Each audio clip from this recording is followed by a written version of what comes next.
Frustration ఎక్కువైపోయింది బాబు గారికి. ఏం మాట్లాడుతున్నాడో ఆయనకే తెలియడం లేదు. ప్రజలు అమాయకులు అనుకుంటున్నాడు.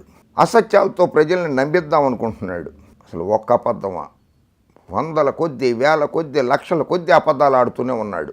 ఆయన బహిరంగ సభలో మాట్లాడతారు. అందరూ సెల్ ఫోన్లో లైట్లు ఆన్ చేయండి, సెల్ ఫోన్కి లైట్లు ఆన్ చేయండి, సెల్ ఫోన్కి లైట్లు ఆన్ చేయండి అని చెప్పి అడిగాడు. లైట్లు ఆన్ చేశారు. ఎగిరికి అంతేశాడు చంద్రబాబు నాయుడు. అది టెక్నాలజీ మహిమ. ఆ సెల్ ఫోన్లకు నాంది పలికింది నేనే, ఆ సెల్ ఫోన్లకు నాంది పలికింది నేనే అంటూ ఊగిపోతున్నాడు. నువ్వు 1950లో పుట్టావు, ఏప్రిల్ 20వ తారీఖు నాడు, 4th April 2024లో.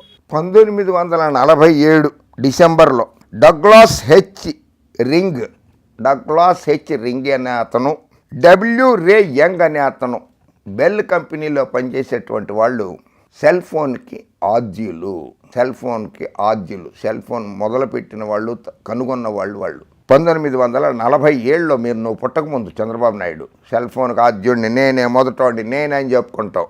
Douglas H ring, W రే యంగ్ అనేవాళ్ళు మొబైల్ ఫోన్ కనిపెట్టింది. ఆ తర్వాత కంప్లీట్గా వచ్చినటువంటి ఇటువంటి మొబైల్ ఫోన్ని కనిపెట్టింది మార్టిన్ కూపర్ 1973లో. 3rd April 1973 నాడు మార్టిన్ కూపర్ అనే అతను కనిపెట్టాడు. అమెరికాకి చెందిన అతను. మాట్లాడితే సెల్ ఫోన్ నేను కనిపెట్టా, సెల్ ఫోన్ నేనే తెచ్చానంటావు ఎందుకు? పిచ్చెక్కిందా? 25 సంవత్సరాల క్రితం సెల్ ఫోన్లు లేకపోతే టెలికమ్యూనికేషన్ సెక్టార్ తెచ్చిందే నేను. ఏది నువ్వు తెచ్చింది? చెప్పానే 1947లోనే మొదలైంది, తర్వాత 1973లోనే సెల్ ఫోన్లు వచ్చినాయి అని. నువ్వు తెచ్చిందేంటి? క్యాలిక్యులేటర్ ఉంది, లెక్కలు తీసేయచ్చు, కూడుకోవచ్చు సెల్ ఫోన్లలో. నేనిచ్చాను అంటున్నాడు. నేను బటన్ నొక్కాను అంటున్నాడు జగన్మోహన్ రెడ్డి. ఏంటి నొక్కింది బటను అని అడుగుతున్నాడు. డైరెక్ట్ బెనిఫిషియరీ ట్రాన్స్ఫర్ ద్వారా 4 లక్షల కోట్ల రూపాయలని పేద, బడుగు, బలహీన, దళిత, మైనార్టీ, కాపు, రెడ్డి, వెలమ, బ్రాహ్మణ, వైశ్య, క్షత్రియ అన్ని కులాల వారికి, ఆర్థికంగా వెనుకబడిన అన్ని కులాల వారికి, మతాల వారికి కూడా 4 లక్షల కోట్ల రూపాయలు బటన్ నొక్కి వేశాడు జగన్మోహన్ రెడ్డి. నారా చంద్రబాబు నాయుడు గారు తెలుసుకోండి లెక్కలు. మనమేమో 371 కోట్ల రూపాయల స్కిల్ డెవలప్మెంట్ స్కాము, ఫైబర్ నెట్లో 1000 కోట్ల రూపాయల స్కాము, అన్ని స్కాములలో ఒక వేల కోట్లే మనం హంఫట్ వివాహ భోజనములాగా తినేసాం. జగన్మోహన్ రెడ్డి గారు పేద, బడుగు, బలహీన వర్గాల, దళిత వర్గాల వారికే కాకుండా అన్ని వర్గాల వారికి పంచిపెట్టాడు జగన్మోహన్ రెడ్డి. అది గుర్తుపెట్టుకో. నువ్వు ఇచ్చింది ఎంత, నువ్వు బొక్కింది ఎంత, నీ తాత సొత్త, నువ్వు దోచుకున్నది ఎంత అని అడుగుతున్నాడు చంద్రబాబు నాయుడు. నువ్వు బొక్కింది ఎంత అని అడుగుతున్నాడు. బొక్కిందంతా నువ్వే. అసలు మిగిలిస్తే కదా జగన్మోహన్ రెడ్డికి బొక్కటానికి. జగన్మోహన్ రెడ్డికి బొక్కటానికి నువ్వేమన్నా మిగిల్చావా? అన్నీ నువ్వే బొక్కిస్తావా చంద్రబాబు నాయుడు? 100 కోట్ల రూపాయలు ఖజానాలో పెట్టాడు. ఆ ఉద్యోగస్తులకి జీతాలు ఇవ్వడానికి కూడా సరిపోదా నెలలో? ఏముంది అక్కడ? జీరో.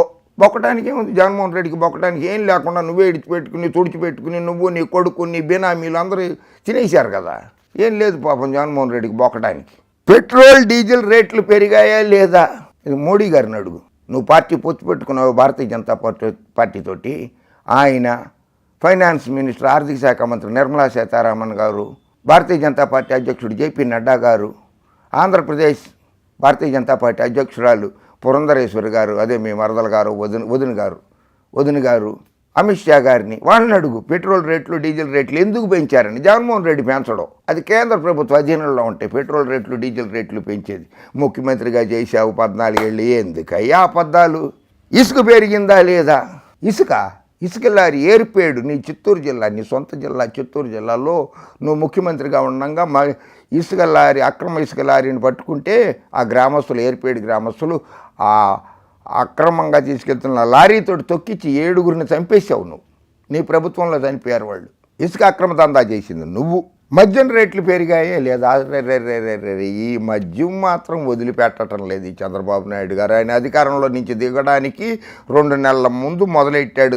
తాగి మొదలెట్టాడో తాగకుండా మొదలెట్టాడో అది దేవుడికి తెలియాలి. కానీ మద్యం రేట్లు పెంచడము, కొత్త 161 బ్రాండ్లు, 190 బ్రాండ్స్, 190 బ్రాండ్లు, భూము, ప్రెసిడెంట్ మెడలో, టీచర్స్ గోల్డ్, ఇటువంటివి ఏవేవో ఉన్నాయి చూసారా? అవన్నీ నారా చంద్రబాబు నాయుడు గారి హయాంలో ఆయన ఇచ్చిన జీవోలే, జగన్మోహన్ రెడ్డి గారు ఇచ్చినవి కాదు అవి. ఆ రేట్లే నడుస్తున్నాయి. ఇప్పుడు ప్రభుత్వం పారదర్శకంగా అమ్ముతోంది.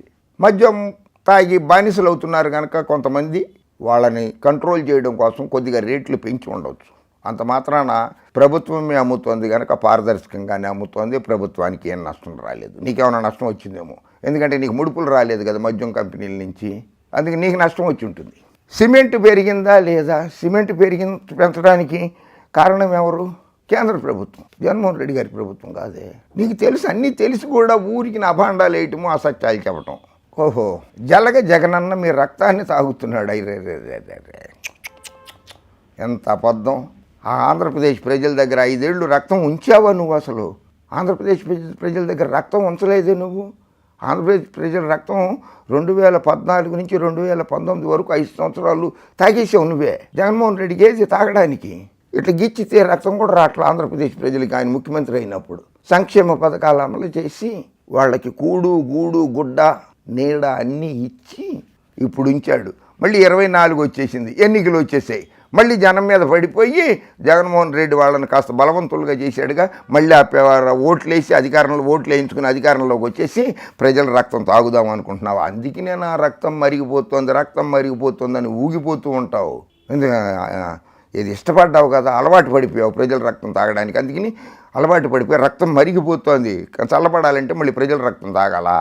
జగన్మోహన్ రెడ్డి ఏం జలగలాగా రక్తం తాగల. నువ్వు ఉంచలేదు, నువ్వు ఉంచితే అది వేరే విషయం. నువ్వు అసలు ఉంచలేదు రక్తం ప్రజల్లో. లీటర్ తాగేసేట రక్తం జగన్మోహన్ రెడ్డి. లీటర్ తాగేట. ఏమన్నా మంచినీళ్ళ లీటర్ తాగడానికి?